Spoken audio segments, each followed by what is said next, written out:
હરિઓમ. સૌને જય શ્રી કૃષ્ણ. ગયા પાઠમાં આપણે જોયું કે સનત કુમારોએ નારદજીને જ્ઞાન વૈરાગ્યને જગાડવા માટે સત્કર્મ કરવા કહ્યું. એટલે શ્રીમદ ભાગવતની કથા જ સર્વશ્રેષ્ઠ સત્કર્મ છે. તો હવે આપણે આગળ જોઈશું. સનત કુમારો કહે છે, હે નારદજી, દ્રવ્ય યજ્ઞ, તપ યજ્ઞ, યોગ યજ્ઞ અને સ્વાધ્યાયરૂપી જ્ઞાન યજ્ઞ આ બધા તો સ્વર્ગની પ્રાપ્તિ કરાવનારા સત્કર્મ છે, પરંતુ મુક્તિદાયક મોક્ષ અપાવનાર જ્ઞાન યજ્ઞ તો શ્રીમદ ભાગવતનું પારાયણ જ છે, જેનું ગાન સુખદેવજી અને બીજા મહાનુભાવોએ પણ કર્યું છે. તેના શબ્દો સાંભળવાથી જ ભક્તિ, જ્ઞાન અને વૈરાગ્યને મોટું બળ મળશે. એક્ઝામ્પલ જોઈએ. જેમ સિંહની ગર્જના સાંભળી વરુઓ ભાગી જાય છે, તેવી જ રીતે શ્રીમદ ભાગવતના ધ્વનિથી કળિયુગના તમામ દોષો નાશ પામશે. ત્યારે નારદજીએ કહ્યું, મેં વેદ, ઉપનિષદના મંત્રો, ગીતાજીના શ્લોકો સંભળાવ્યા તો જાગ્યા નહીં, તો શ્રીમદ ભાગવત સંભળાવવાથી તેઓ કેવી રીતે જાગશે? શ્રીમદ ભાગવત નીકળ્યું શેમાંથી? સનત કુમારો કહે છે કે વેદ ઉપનિષદોમાંથી. નારદજી કહે છે કે જો ભાગવત વેદ ઉપનિષદોમાંથી નીકળ્યું હોય તો વેદ ઉપનિષદોના મંત્રો તો કાનમાં બોલ્યા તો પણ જાગ્યા નહીં, તો ભાગવતની કથાથી કેવી રીતે જાગશે? ત્યારે સનકાદિ ઋષિઓ દ્રષ્ટાંત એટલે કે એક્ઝામ્પલ સાથે સમજાવે છે.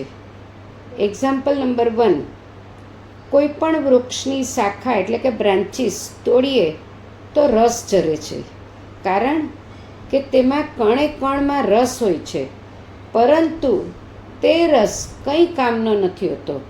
આપણને સ્વાદ આપી શકે નહીં આ રસ, પરંતુ આ રસનો સાર ફળમાં જાય પછી તેનો સ્વાદ લઈ શકાય છે.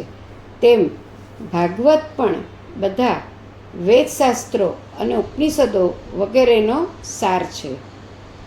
એક્ઝામ્પલ બીજું જોઈએ. ખાંડ શેરડીમાંથી બને છે.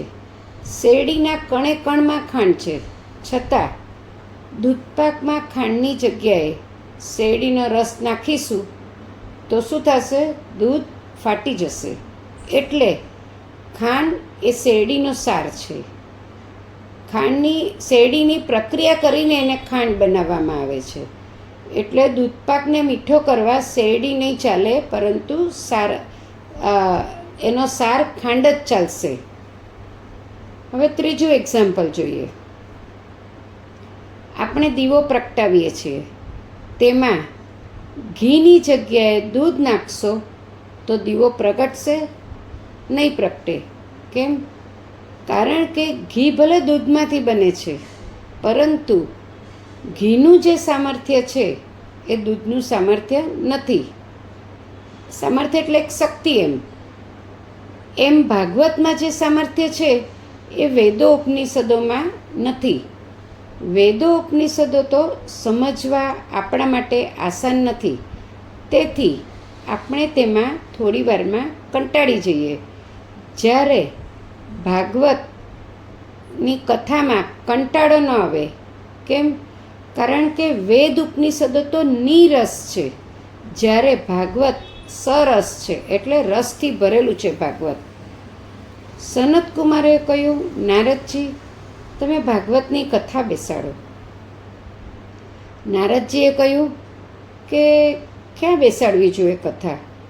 તો સનત કુમારે કહ્યું કે હરિદ્વારમાં ગંગા નદીને કિનારે આનંદ નામનો ઘાટ છે. આ જગ્યા ખૂબ જ પવિત્ર છે. કથામાં જગ્યાનું ખૂબ જ મહત્ત્વ છે. જગ્યા જેટલી પવિત્ર તેટલો તેનો પ્રભાવ. બીજું કે ત્યાં ઋષિમુનિઓ રહે છે, દેવતાઓનો પણ વાસ છે, હરિયાળી પથરાયેલી છે, હંમેશા સોનેરી કમળોની સુગંધ વયા કરતી હોય છે. ત્યારે નારદજીએ કહ્યું કે વક્તા ક્યાંથી લાવું? તો ત્યારે સનત કુમારોને કહ્યું કે તમે જ વ્યાસપીઠ પર બિરાજમાન થઈ જાઓ. ત્યાર પછી સનત કુમારો અને નારદજી ત્યાંથી ગંગા કિનારે હરિદ્વાર જવા નીકળી જાય છે. સનત કુમારો નારદજીને કહે છે કે જ્યાં શ્રીમદ ભાગવતની કથા થતી હોય ત્યાં ભક્તિ, જ્ઞાન, વૈરાગ્ય આપોઆપ પહોંચી જાય છે. કાનોમાં કથાના શબ્દો પડવાથી તે ત્રણેય તરુણ એટલે કે જુવાન થઈ જશે. સનત કુમારો અને નારદજી ગંગા તટે પહોંચ્યા ત્યારે ત્યાં કથા સાંભળવા કોણ કોણ આવ્યું? તો ત્યારે કથા સાંભળવા કેટલાય ઋષિમુનિઓ સપરિવાર આવ્યા છે, શિષ્યોને લઈને આવ્યા છે, રસિક વૈષ્ણવ ભક્તો પણ પધાર્યા હતા. તે ઉપરાંત વેદ ઉપનિષદો, મંત્રતંત્ર, 17 પુરાણો, 6 શાસ્ત્રો આ બધા જ મૂર્તિમંત બનીને ત્યાં ઉપસ્થિત થયા હતા. બધી જ નદીઓ સ્ત્રીઓના રૂપમાં આવી હતી. સરોવરો, પુષ્કર, કુરુક્ષેત્ર તેમજ બધા જ ક્ષેત્રો, બધી જ દિશાઓ, બધા જ અરણ્યો એટલે જંગલ, પછી હિમાલય અને બીજા બધા જ પર્વતો, દેવો, ગંધર્વો, દાનવો, બધા તીર્થો કથા સાંભળવા આવી રહ્યા હતા.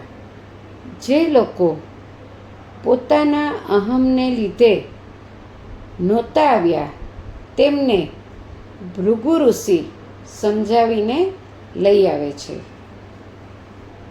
સનકાદિ ઋષિઓ નારદજીએ આપેલા શ્રેષ્ઠ આસનો પર બિરાજમાન થાય છે. ત્યારે બધા જ શ્રોતાઓએ તેમની વંદના કરી, શંખનાદ કર્યો, લોકો જય જયકાર કરવા લાગ્યા. દેવતાઓ કલ્પવૃક્ષના પુષ્પોની વર્ષા કરવા લાગ્યા. ત્યાર પછી સનકાદિ ઋષિઓએ શ્રીમદ ભાગવતનું મહાત્મ્ય સંભળાવ્યું. સનત કુમારો બોલે છે, સદા સેવ્યા શ્રીમદ ભાગવતી કથા યસ્યા શ્રવણ માત્રેણ હરિશ્ચિતમ સમાશ્રયેત. એટલે કે ભાગવતની કથા દરરોજ સાંભળવી જોઈએ, જેનું શ્રવણ કરવાથી ભગવાન હૃદયમાં અને ચિત્તમાં સ્થિર રૂપે આવીને વસે છે. જેણે ભાગવતની જ્ઞાનગંગામાં ડૂબકી મારી એણે હરિદ્વારની ગંગામાં ડૂબકી મારવાનું રહેતું નથી. એટલું બધું એનું મહત્ત્વ છે. કારણ કે જ્યારે ભાગવત કથા ચાલતી હોય ત્યારે ત્યાં બધા જ તીર્થો, નદીઓ અને દેવતાઓ અને આપણે હમણાં જ જોયું તેમ બધા જ પધારે છે. એટલે પવિત્ર અને પાવન કરવાવાળી આ કથા છે. શાસ્ત્રો કહે છે, 100 કામ પડતા મૂકી જમી લો, 1000 કામ પડતા મૂકી સ્નાન કરી લેવું, 1,00,000 કામ પડતા મૂકી દાન કરી લેવું અને 1,00,000 કામ પડતા મૂકી પ્રભુને યાદ કરી લો.